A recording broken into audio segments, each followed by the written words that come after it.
अस्सलाम वालेकुम। अच्छा, आज जो मेडिसन बताऊंगा वो है हैज़ का खून जगह बदल कर तब्दील करके आए। तो मेडिसन जो है मैंने लिखकर आपको भेजी हुई हैं।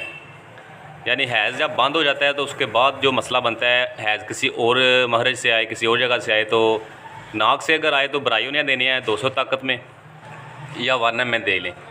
और अगर हलक से आ रहा है तो फास्फोरस 200 ताकत में, अगर फेफड़ों से आ रहा है तो सैनिक्यू, सैनिशेव भी कहते हैं इसको। तो ये आपने मेडिसिन लेनी है 200 ताकत में, क्योंकि हैज़ अगर बंद हो जाए तो किसी और महरज से आए तो बड़ा मसला बन जाता है। तो ये डॉक्टर को ही पता चलता है, आम बंदे को नहीं पता चलता, मरीज़ को भी नहीं पता चलता कि खून क्यों आ रहा है। तो जब डॉक्टर डिटेल लेता है मरीज़ से तो फिर पता चल जाता है। तो ये आप थोड़ा ध्यान रखा करें, ये मेडिसिन जो है वो आपको अच्छा रिज़ल्ट देंगी, ये लाजमी इस्तेमाल करें। तो आज के लिए ये वीडियो है, इसको बनाएं, इस्तेमाल कराएं, फ़ायदा उठाएं और वीडियो को शेयर लाजमी करें ताकि बाकी लोगों को फ़ायदा पहुँचे।